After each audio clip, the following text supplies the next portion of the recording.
Salutations fraternelles à vous, mes bien-aimés. Salutations à vous, mes frères et sœurs, qui en ce moment vous rejoignez à nous dans ce beau cadre évangélique de l'émission Je n'ai pas honte de l'Évangile, avec le pasteur Philippe Njoli comme hôte principal.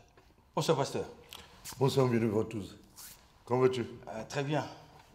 Nous, vous? nous on est là. Bon pied, bon oeil. Toujours prêt à l'action.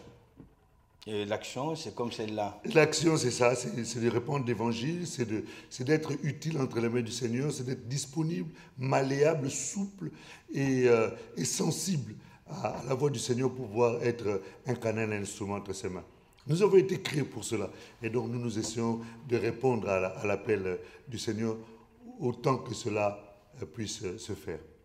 Oui, une action qui tient à un contrat que nous avons signé avec le Seigneur, que nous avons signé avec nos le frères Seigneur, et sœurs, avec nos bien-aimés qui nous sont toujours aussi réguliers, toujours aussi fidèles, toujours aussi constants. Alors nous vous saluons au nom de Jésus et nous sommes très heureux encore de nous retrouver dans la présence du Seigneur, sous la direction de son Esprit qui, je crois encore, ce soir nous fera énormément et certainement beaucoup de bien. Parce que nous savons comment le Saint-Esprit peut opérer, comment il peut agir dans la vie de son peuple lorsque ce dernier se laisse être touché, être envahi par sa présence. Oui. Bien entendu, excuse-moi de t'interrompre, je voulais dire que profitons déjà, pour commencer déjà à intéresser les autres, à suivre ce temps de partage. Oui, ce temps de partage, il est là et nous allons partager. Oui, nous allons essayer de partager la parole de Dieu par sa grâce. Dernièrement, un sujet a été proposé et a été déjà entamé. Absolument. L'esprit des conquêtes. Oui, tout à fait. Et dans l'introduction, vous êtes référé d'un personnage, Josué. Tout à fait. Qui avait un réel esprit des conquérants. Tout à fait. En fait, nous nous sommes basés sur le texte de Josué, chapitre 1, du verset 1 jusqu'au verset 11, où on est en train de voir une passation de pouvoir, entre guillemets, une passation de témoins. Parce qu'aujourd'hui, la passation de témoins devient de plus en plus difficile ou rare. C'est vrai que certaines personnes ont tendance à s'accrocher mordicus sur les postes et ils ont du mal à donner le bâton du relais. Et Moïse avait compris. Et Dieu lui a parlé dans le livre de Deutéronome, chapitre 1, au verset 38. Dieu lui a dit, j'aimerais que tu puisses prendre Josué, fils de Nun, et que tu puisses investir l'esprit qui est en toi sur lui. Et nous voyons également ça dans le livre de Nombres, au chapitre 27, versets 18 à 20, où Dieu vient visiter Moïse pour lui dire qu'il faut que tu fasses la passation. Tout à fait. Que tu puisses donner le relais. Oui. Et effectivement, aujourd'hui, le relais est difficile à donner parce que les gens s'accrochent, alors que leur temps peut-être est arrivé où ils peuvent laisser prendre le relais pour que celui qui prendra le relais aille plus loin que ce qu'eux, ils ont pu faire. Parce que Dieu fait toujours de gloire en gloire, de mieux en mieux. Et l'homme doit comprendre que les choses ne tiennent pas seulement à son accroche. Il faut savoir être souple. C'est disposer à l'Esprit de Dieu. Voilà, et surtout être obéissant. Parce que l'Esprit de Dieu peut parler, mais c'est à nous de manifester l'obéissance. Oui. Et la Bible dit que l'obéissance vaut mieux que le sacrifice. Parce que, en fait, quelquefois, il arrive que dans un ministère, qu'on fasse l'œuvre de Dieu. Et il y a un moment donné, le problème, c'est que quelquefois, on ne prépare même pas celui qui peut prendre le bâton du relais. Parce qu'on a l'impression qu'on est éternel. Là, vous êtes en train de me prêter les mots. Merci beaucoup. Non, continuez. Vraiment, vous m'aidez sur ma prochaine intervention. Et quelquefois, on a l'impression d'être éternel. On a l'impression qu'on est infatigable. Je me souviens d'un homme de Dieu qui, en pleine chair, est tombé. Parce qu'il travaillait tellement trop. Alors qu'il pouvait tout à fait comprendre que le corps aussi avait des exigences. Mais enfin, on a l'âge de ses artères. On a l'âge de ses artères. Je crois qu'à un moment donné, quand l'âge avance, il faut savoir aussi savoir se ménager, faire ce qu'on fait le mieux. et reléguer le reste à ceux qui peuvent le faire, et à un moment donné, commencer à se retirer et laisser la relève prendre place. Là, c'était la personne, ou bien le personnage de Moïse qui a donné le relais à Josué, qui était un homme particulier. Josué qui est un conquérant, qui est un conquérant, parce que selon ce par rapport au sujet que vous nous avez présenté.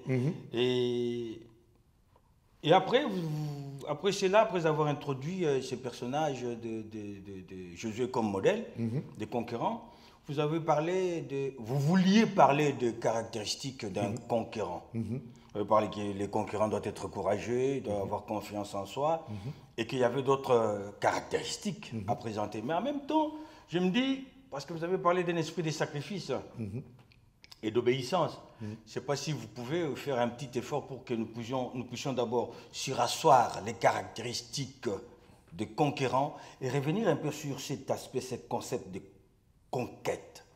C'est quoi en soi? Permettez-vous quand même. Merci beaucoup, mon bien. Nous reviendrons aux caractéristiques. Vous aurez bien compris que dernièrement, vous êtes arrêté aux caractéristiques des conquérants, mais il y a une préoccupation dans l'imagination intellect d'une personne de pouvoir comprendre qu'il y a pas mal de notions. Il n'y a pas que Josué comme synonyme de conquérant ou de conquérance ou bien de conquête, mais le mot lui-même, conquête, il renferme beaucoup de choses. En fait, effectivement, conquérir son territoire. Voilà, quand on est en train de parler de la conquête, en fait, la notion même de la conquête, c'est l'action de conquérir, en fait, ou de s'emparer par les armes d'un territoire. Et quand on est en train de Quel type d'armes? Voilà, justement, quand on est en train de parler des armes, là, dans la définition, on entend les armes physiques, les chars, les avions, et tout ce que nous connaissons comme armes. Mais ici, chez nous, nous sommes en train de parler dans un domaine spirituel. Or, dans le domaine spirituel, nous avons aussi les armes. Éphésiens chapitre 6, à partir du verset 10 jusqu'au verset 18, l'apôtre Paul est en train de dire: fortifiez-vous dans le Seigneur par sa force toute puissante et revêtez-vous des armes de Dieu. Et maintenant, il est en train d'énumérer ces armes-là. À partir du verset 12, il parle de la cuirasse de la justice, de l'épée de l'esprit, de la foi comme étant un bouclier, du zèle comme étant les chaussures à nos pieds, de l'épée de l'esprit. Cela fait partie de tout un arsenal. Un sujet que nous avions développé. Absolument. Voilà. Et on parle également dans le deuxième livre de Corinthiens, au chapitre 6, on parle des armes offensives et des armes défensives.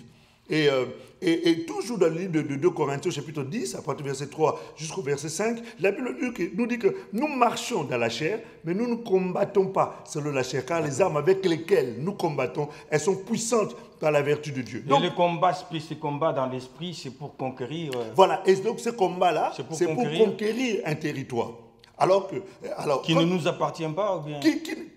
Alors, il y a deux dimensions. Il y a un terrain qui ne nous appartient pas et que nous devons conquérir. Nous avions notamment parlé de l'aspect évangélisation la dernière fois. Et il y a aussi un terrain qui est nôtre, mais qui a été conquis par l'ennemi et que nous devons reconquérir d'une certaine manière. Notre de manière personnelle, bien notre en tant que communauté. Non, nous seulement en tant que communauté chrétienne ensemble, en tant que communauté plutôt locale. Communauté, mais locale, église locale.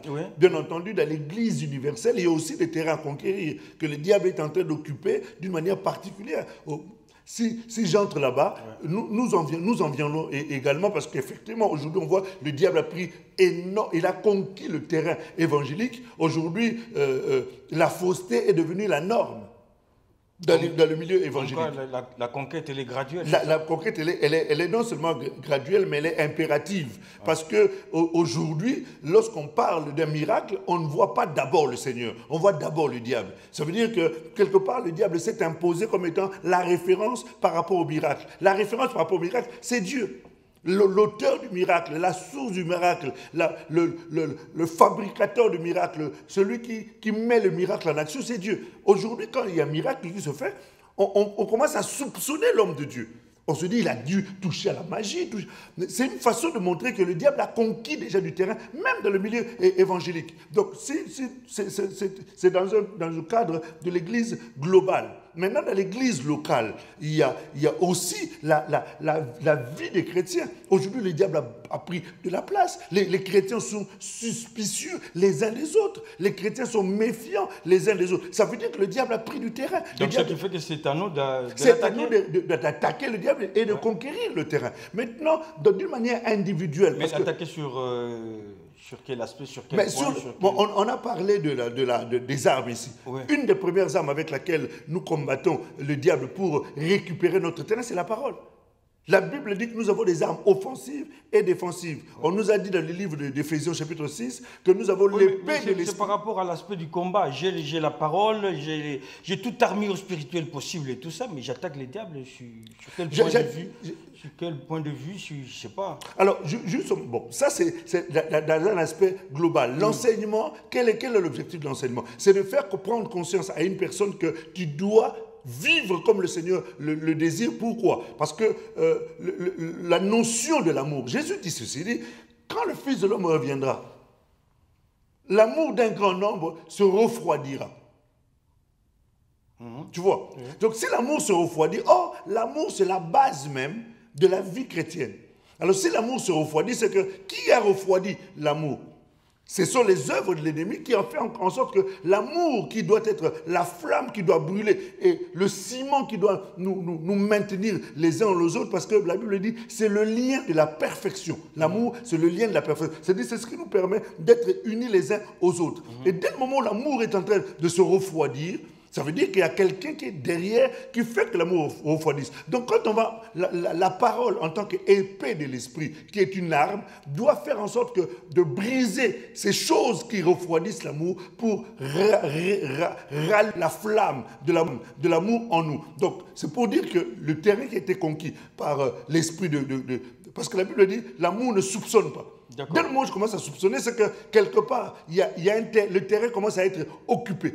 Tu vois ce que je veux dire? Et par conséquent, la parole de Dieu, qui est l'arme, doit faire en sorte qu'on puisse enlever le soupçon et que la confiance mutuelle puisse se reprendre place. Et c'est alors que nous avons reconquis le terrain et nous pouvons vivre en harmonie. On peut se dire les vérités sans méchanceté, on peut s'ouvrir l'un à l'autre sans crainte de jugement, on peut s'ouvrir à l'autre sans crainte d'être colporté ou d'être divulgué par ailleurs. Est-ce que tu vois un peu tu sais, frère, la notion de la conquête est tellement importante. Aujourd'hui, les serviteurs ne se font plus confiance. Même les hommes de Dieu, le diable a conquis le terrain sur eux. Quand deux hommes de Dieu se font la concurrence à celui qui sera le plus fort, à celui qui prêche le mieux, à celui qui a la plus grande église, mais c'est déjà un terrain qui est conquis par le diable. Vous voulez dire que le chrétien se retrouverait dans une situation où le diable a pris du terrain. Il a commencé à occuper le territoire des chrétiens. Mais qu'est-ce qui prouverait vraiment que le terrain appartient au diable? Mais déjà le fait que toi et moi, nous sommes des serviteurs. Ok? Ouais. L'objectif du corps, c'est quoi? La Bible nous dit que nous sommes complémentaires. Un corps ne peut pas fonctionner en étant... la Bible dit Christ est-il divisé? Non, loin de là. Christ n'est pas divisé. Alors, comment voulons-nous que nous qui sommes membres de ce corps-là, de Christ, nous sommes divisés?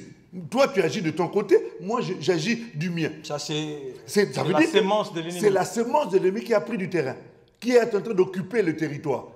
Nous devons travailler. Qui nous pousse à nous comporter d'une manière ou d'une autre. Exactement. Mais comment savoir que ce terrain-là est accaparé par l'ennemi? Mais ce sont les œuvres.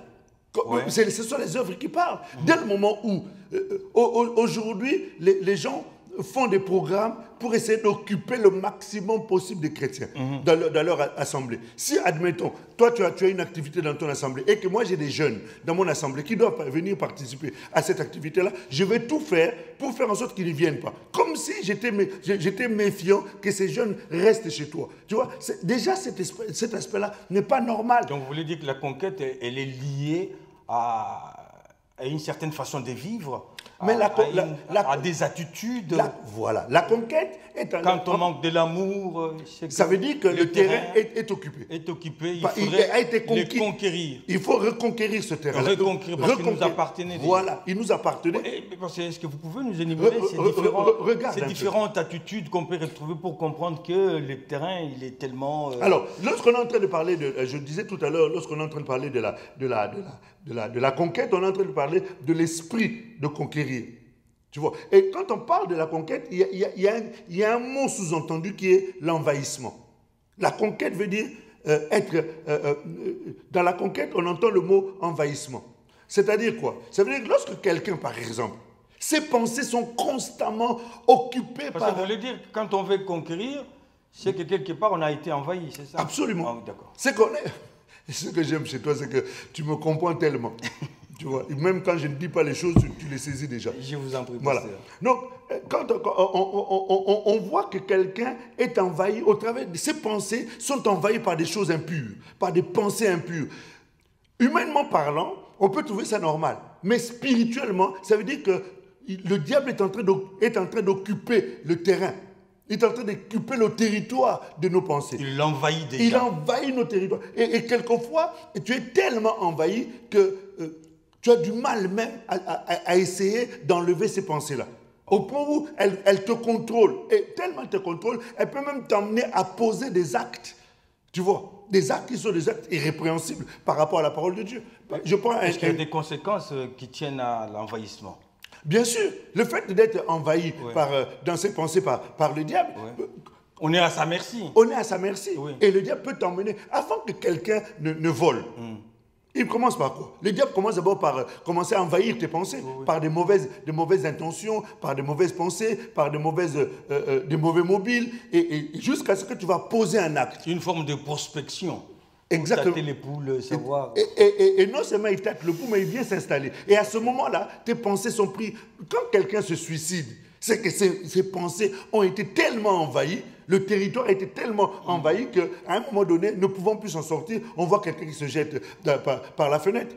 Malheureusement, pour ceux qui ne connaissent pas le Seigneur, entre guillemets, on peut trouver ça normal. Mais même chez les chrétiens, on trouve les chrétiens qui, envahis de leurs pensées, deviennent des dépressifs. Tu vois? Ils deviennent des gens qui dorment avec des somnifères. Tu vois? Et tout ça montre bien qu'il y a un problème d'envahissement.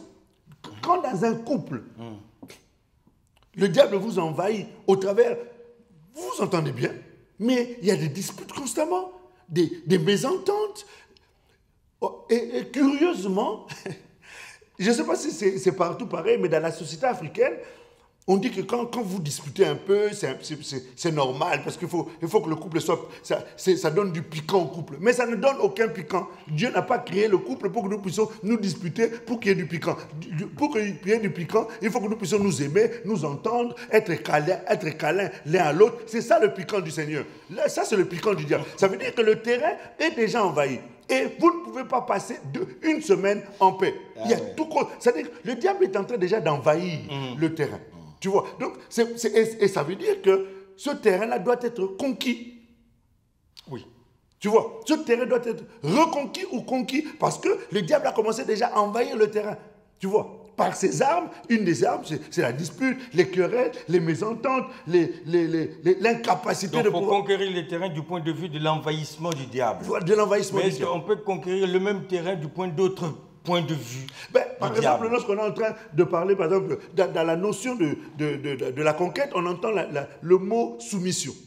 Il y a des gens aujourd'hui qui sont carrément soumis au diable. Quand on est envahi, on est occupé. Exactement. Du coup, on est soumis et quelquefois on est soumis à certaines abominations où on est quelque part tellement soumis qu'on a du mal à ne pas faire la chose. Je prends un exemple des gens qui sont aujourd'hui soumis. Il y a des couples où les gens, dans leur moment d'intimité, ils peuvent avoir un moment d'intimité agréable. Seulement, après avoir eu ce moment d'intimité, l'homme ou la femme se retrouve en train de se faire à nouveau plaisir. C'est une forme de soumission de ces personnes-là. Alors que l'autosatisfaction quelque part, bibliquement parlant, ce n'est pas entendable. Oui. Tu vois, et quelquefois, certaines personnes se retrouvent sous cette forme de soumission du diable. La soumission par rapport à l'alcool, la soumission par rapport à la cigarette, la soumission par rapport à la drogue, la soumission par rapport aux pratiques, entre guillemets, contre nature, selon ce que nous dit Romains au chapitre 1, où les hommes sont enflammés pour les hommes, les femmes sont enflammées par les femmes. C'est une forme de soumission. Et pourtant, cette personne viendra à l'église, cette personne donnera sa dîme, elle louera le Seigneur, mais quelque part, il y a un terrain qui est déjà conquis, un terrain qui est conquis, un terrain qui est envahi, un terrain qui est sous la soumission d'une personne qui la contrôle. C'est pour cela qu'il est important de comprendre qu'il faut reconquérir ce terrain-là. Tu vois, il faut reconquérir. Quand on est en train de parler de la soumission, il y a aussi la notion de la domination. Tu vois, quand on parle de la domination, c'est-à-dire qu'il y a une force étrangère qui vient contrôler le terrain, qui vient prendre la possession du terrain, qui contrôle l'esprit d'une personne.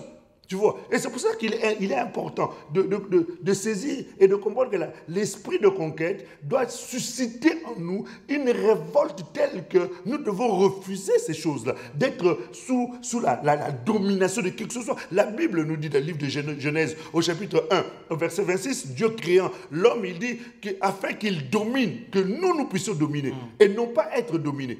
Et Christ est venu parce que nous étions sous l'esclavage du péché. Christ est venu pour nous libérer justement de l'esclavage, pour que nous puissions retrouver notre position de domination. Mais force est de constater que beaucoup de chrétiens sont encore dominés. Tu vois. Mais pasteur, ça se lie mal là. Hein. Ça se lie, c'est lié. Ah oui. Ça se lie mal parce qu'on est envahi, on est soumis, on est dominé. Et non seulement on est dominé, on est aussi occupé. Oh là. Tu vois, oui, on est occupé par, dans notre vie, occupé même dans nos maisons.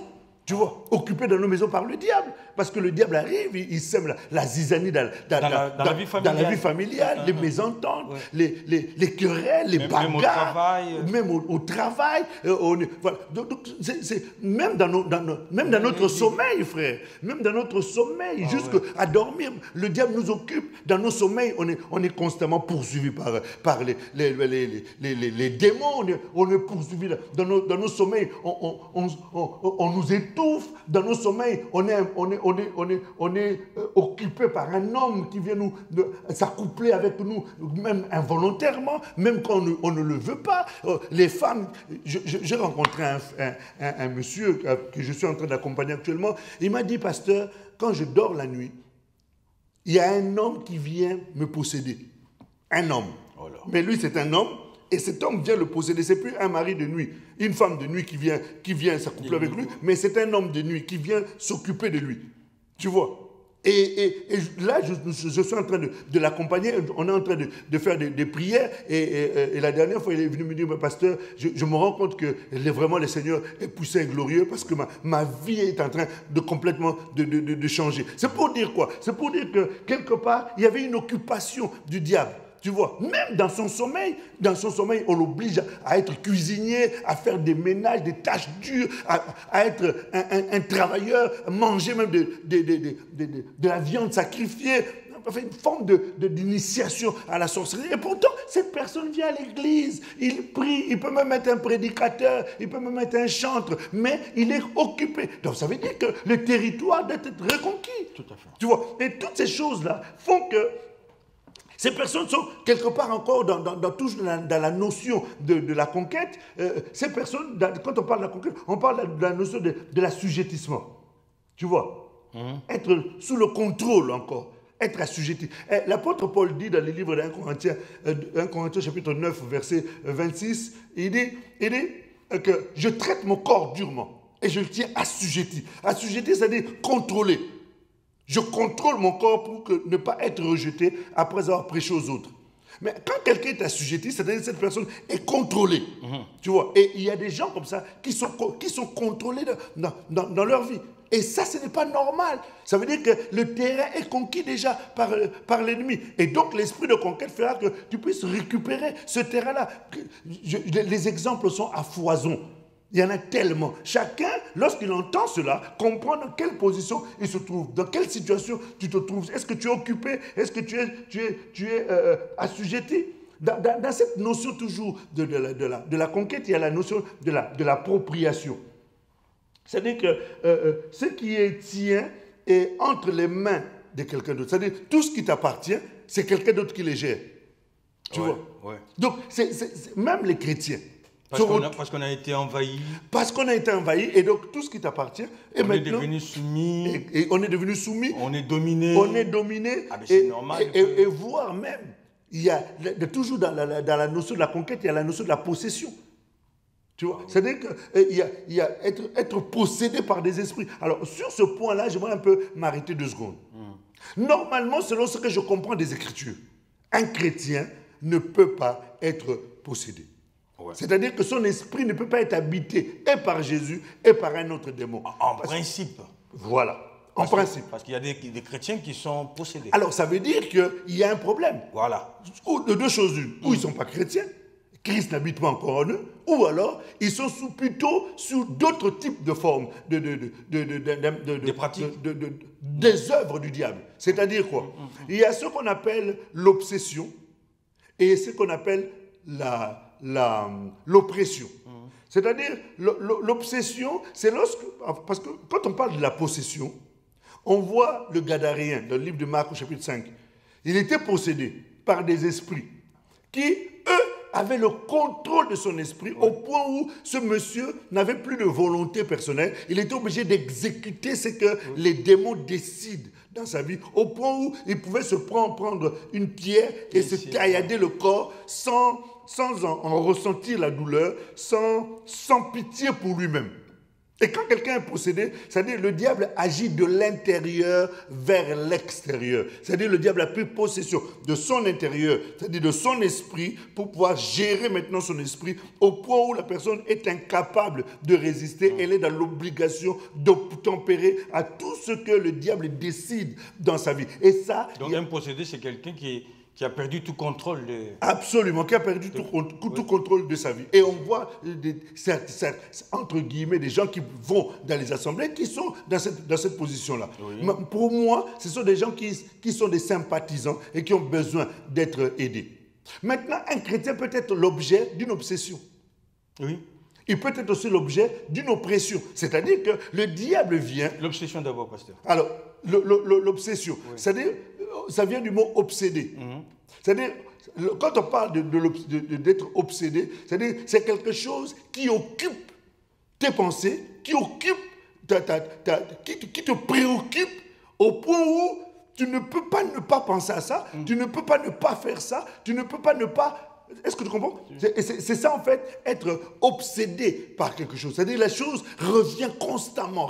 Une mentalité qui s'inscrit dans l'imagination quotidienne de l'imagination quotidienne. Voilà, il y a des gens comme ça qui ne pratiquera pas comment on appelle ça,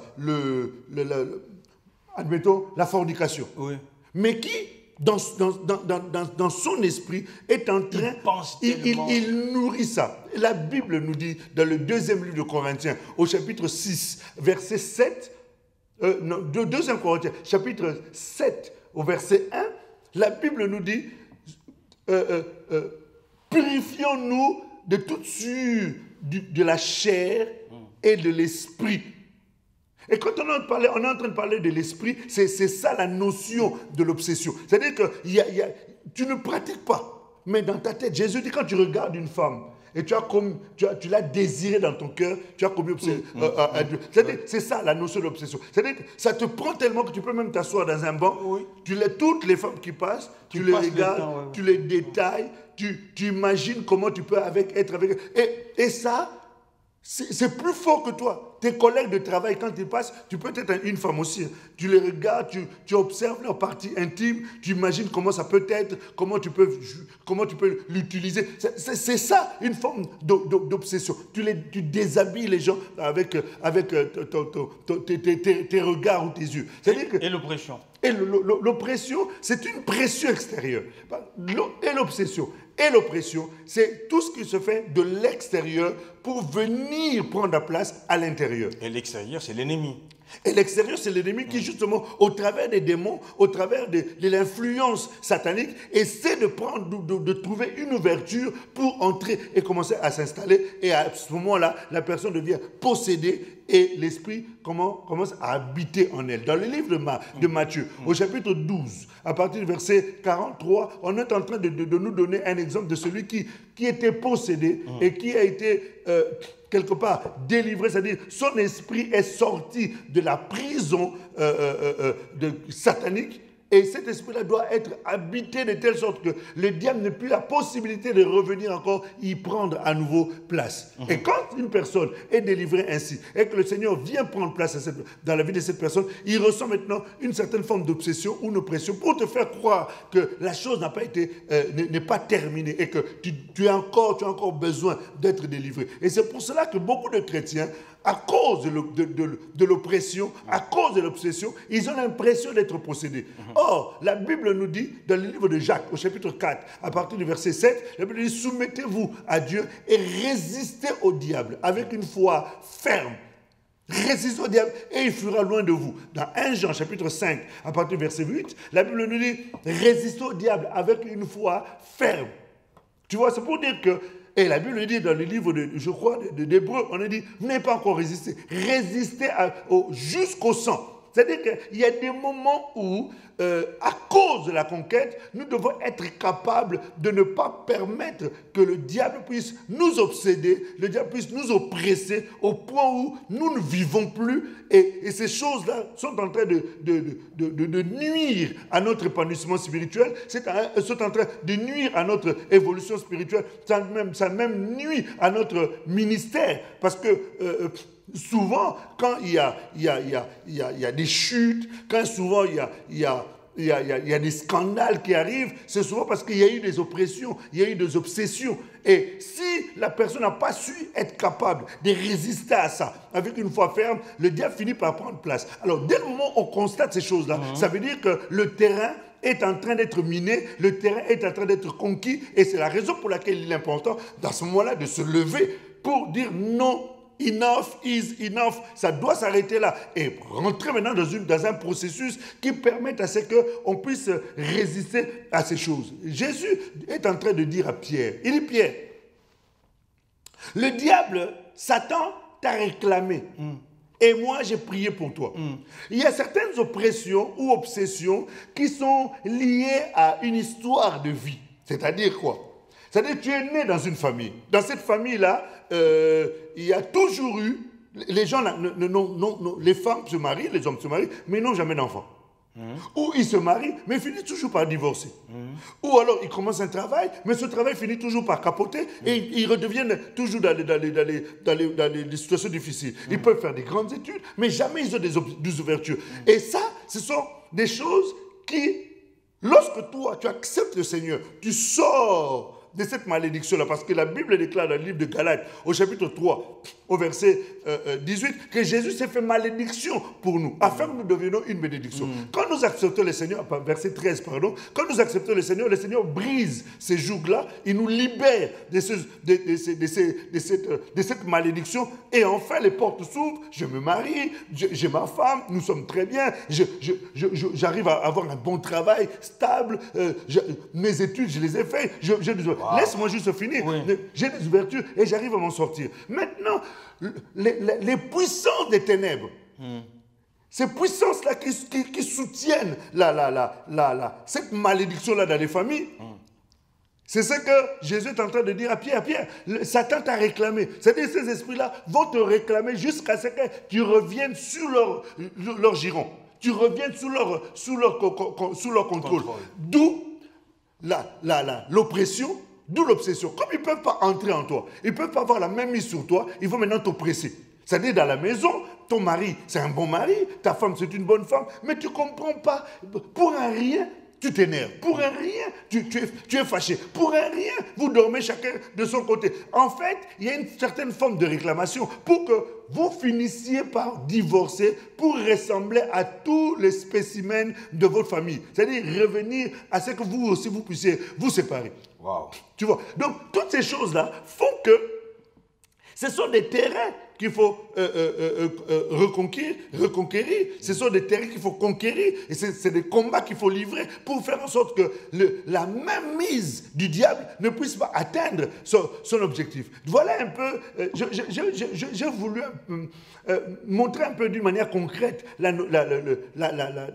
notion de la conquête, comment nous devons reconquérir et quoi reconquérir. Parce que quelquefois, ce sont des concepts qui restent un peu abstraits, vagues, et qui ont besoin d'avoir un peu du concret, que ça redescende au niveau de la vie quotidienne, ça redescende dans la vie de tous les jours. Les concrets, pasteur, quelle description de ces territoires dans lesquels le chrétien, disons-le, est obligé de vivre, un territoire envahi, un territoire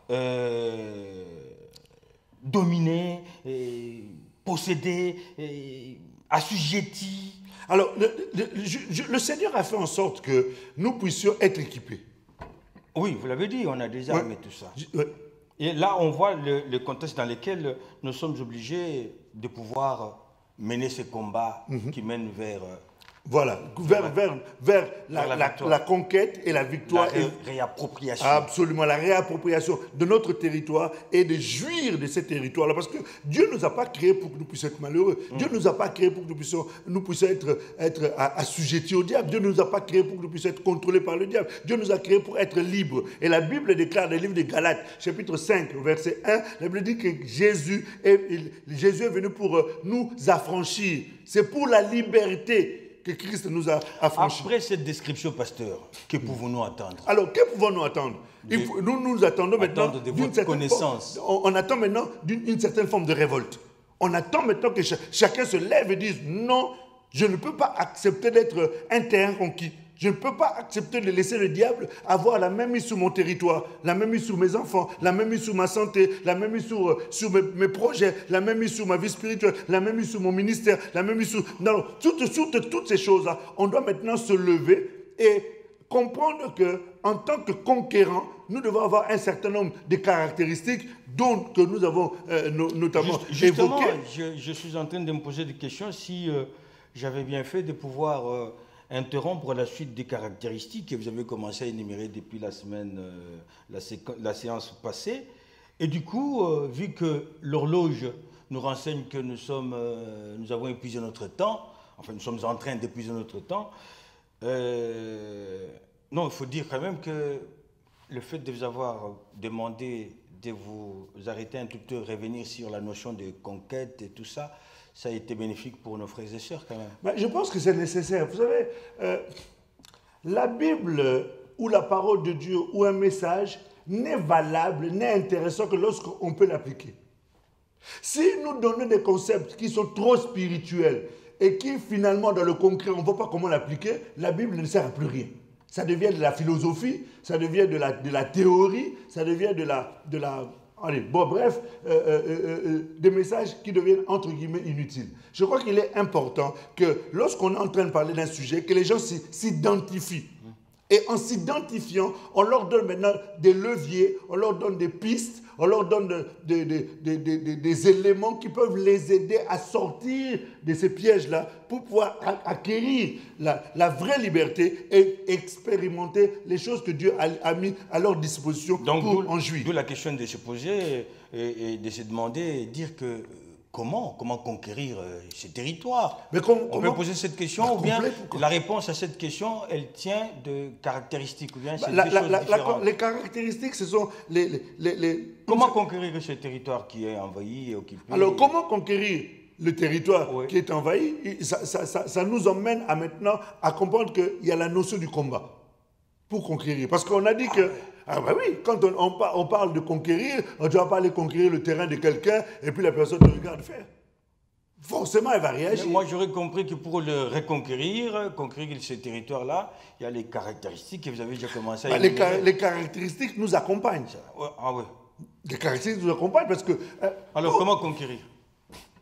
Mis à part les caractéristiques, comment conquérir ces territoires? On peut répondre à cette question en 2-3 minutes. Ça me sera difficile. Ça me sera difficile, pourquoi? Parce que pour conquérir, reconquérir...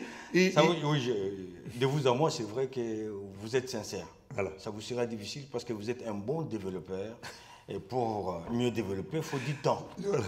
Par la grâce de Dieu, c'est la grâce de Dieu. Je crois qu'il est... Mais bien aimé, vous avez bien compris qu'avec pasteur Philippe Njoli, pour moi, quelquefois, ça semble être difficile de l'arrêter parce qu'un bon développeur et tout, argument à l'appui, et il faut du temps. Du temps, nous, il est chronométré, c'est une question de contrat.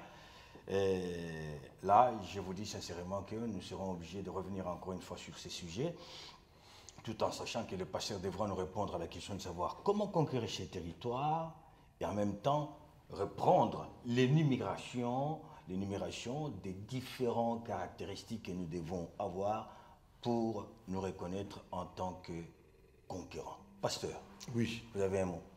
En fait, le mot de ce soir, c'est que, ou le sujet de ce soir, c'était que nous puissions prendre conscience. Parce que ce qui nous semble normal ne fait plus l'objet d'une recherche, ne fait plus l'objet d'une révolte, ne fait plus l'objet... J'écoutais un jour le pasteur Marcelo. Il disait, il faut vous révolter pour pouvoir entrer dans votre destinée. Et j'ai beaucoup aimé ce message parce qu'au travers de ce message, il était en train de montrer que si on ne se révolte pas, ben rien ne se fera. Et je crois que dans l'esprit de la conquête, ça demande aussi de la révolte. Ça demande à ce que nous puissions nous révolter et de ne plus considérer ces choses qui paraissent normales alors qu'elles sont anormales. Et on doit prendre conscience de cela et se dire non, je ne veux plus que cela continue ainsi. Je dois reconquérir mon terrain. Je dois faire en sorte que mon terrain, je puisse m'approprier à nouveau mon terrain et vivre comme Dieu l'entend pour moi. Jouir de la main de Dieu, jouir de la grâce de Dieu, jouir du bonheur que Dieu a mis à ma disposition. J'ai un pressentiment. Pouvez-vous prier pour une sœur, un frère, qui en ce moment pourrait être envahi par cet esprit malin, pour lui dire que non, tout ça ce sont des blablas. Face à une situation, nous voulons prendre quelques minutes, il nous reste peut-être 2-3 minutes et on va juste incliner nos têtes et nous allons prier le Seigneur. Dieu notre Père, j'aime t'appeler le Père de mon Seigneur Jésus, le Dieu qui est élevé en dignité et en sainteté. Sa majesté suprême autorité, le Dieu de toute grâce, celui qui nous a aimés au point de ne pas regarder son propre intérêt. Tu as revêtu un corps humain et tu es descendu ici-bas au travers de la personne de Jésus pour, Seigneur, payer le prix fort, de telle sorte que nous puissions être libérés, affranchis réellement. La Bible déclare, si le Fils vous affranchit, vous serez réellement libres. Tu as dit dans ta parole que le Fils de Dieu apparu afin de détruire les œuvres du diable. Et certainement, à la croix de Golgotha, tu les as détruites, Seigneur Dieu de gloire, en les livrant publiquement à la croix, en déchirant, Seigneur Dieu de gloire, les ordonnances qui subsistaient contre nous, Seigneur, et qui nous condamnaient.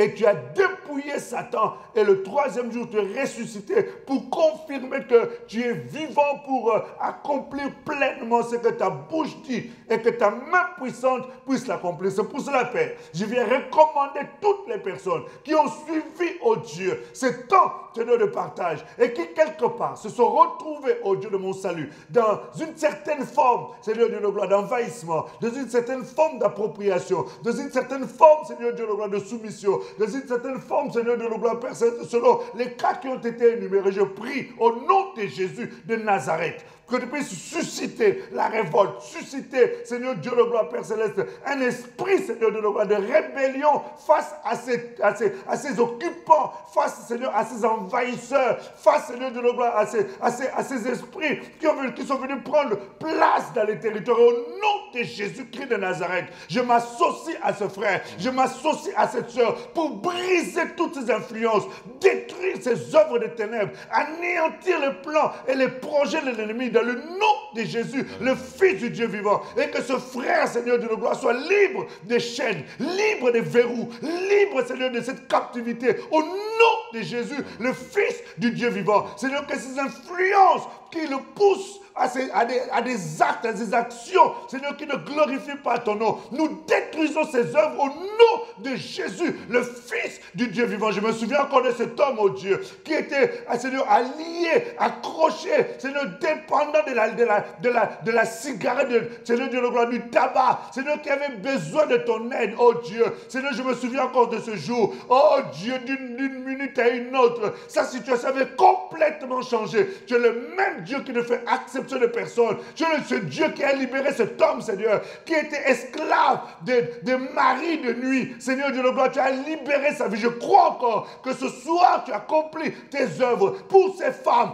qui sont victimes de maris de nuit. Seigneur, pour ces enfants, ces jeunes qui sont encore victimes, Seigneur Dieu de gloire, de la masturbation, victimes, oh Dieu, de toutes ces pratiques. Au nom de Jésus de Nazareth, nous détruisons ces œuvres, Père. Laisse que ta main de force s'étende, oh Dieu, pour ces couples, oh Dieu, qui n'arrivent pas à comprendre les raisons pour lesquelles ils se retrouvent dans les disputes, dans les querelles, Seigneur, dans les incompréhensions sans nom, dans le nom de Jésus. Seigneur, nous prions que ta main de force, oh Dieu, soit à l'œuvre maintenant dans ce foyer, à l'œuvre maintenant dans ce couple, et que ces esprits de réclamation soient détruits dans le nom de Jésus-Christ de Nazareth. Oh Jésus de Nazareth, je prie que tu interviennes de manière miraculeuse par la puissance de ton esprit. La Bible déclare, tu as la droite du Père et tu intercèdes pour nous. Alors que je lève ma voix, Seigneur, cette prière est écoutée, oh Dieu, en association avec ton intercession, pour que la puissance, Seigneur de notre angélique, entre en action. Et Seigneur, opère de telle sorte, oh Dieu, que ces maisons soient libérées de ces oppressions, que les nuits soient des nuits paisibles.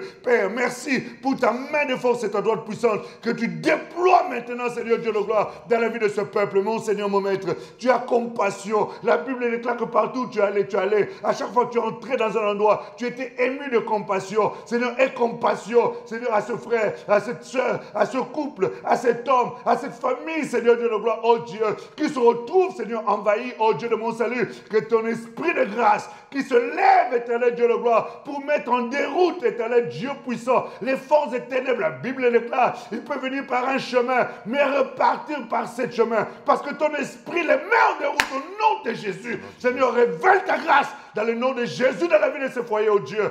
Mon âme célèbre et glorifie ton Saint puissant, merveilleux nom, car quiconque invoque ton nom, la Bible déclare, il n'est jamais confus. Oui, Seigneur, tu n'es pas un Dieu de confusion. Tu as dit, il n'y aura plus de confusion au milieu de mon peuple. Sème la gloire, oh Dieu, dans le nom de Jésus. Localise maintenant une personne, oh Dieu, qui s'attend d'une manière spéciale, éternel Dieu de gloire, dans un domaine spécial qui n'a pas été cité. Que ta main puissante, oh Dieu, Seigneur, révèle ta gloire. Nous célébrons et nous glorifions ton Saint merveilleux, glorieux nom, mon Seigneur. Louange à toi pour ces temps que tu nous as accordés encore, Seigneur. Donne-nous encore des moments où nous pourrons encore nous approcher de toi dans les temps de prière, éternel Dieu. Suscite cela. Donne-nous encore de continuer ces temps d'enseignement, de partage, afin que, Seigneur, les vies ne soient plus les mêmes, parce que ton désir de ne pas voir ton peuple esclave de quoi que ce soit et de qui que ce soit. Dans le nom de Jésus, nous avons ainsi prié.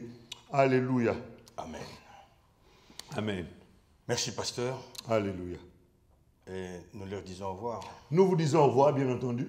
Merci de partager, parce que certainement, il y a quelqu'un qui en a besoin. Que Dieu vous bénisse, une excellente soirée. On se dit à la semaine prochaine, à la même heure.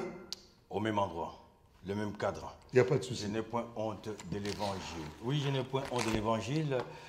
Sous la direction de l'équipe MDPPN, et ce document a été réalisé par Bart Ngoyuluboya et sous la supervision technique de l'homme à tout faire, l'ingénieur Steve Malungwene. Quant à moi, je vous dis merci, pêchez-vous et au revoir à lundi prochain. Merci, pasteur. Merci. Je ne peux pas encore souhaiter bonne année. Hein. Bonne année, on est au mois de janvier. On n'a pas encore souhaité bonne année. De toute façon, oui. Tout le mois de juin, de janvier. De janvier, excusez-moi, on peut encore se dire bonne année. À bientôt. Bonne soirée chez vous. Bonne nuit. Merci.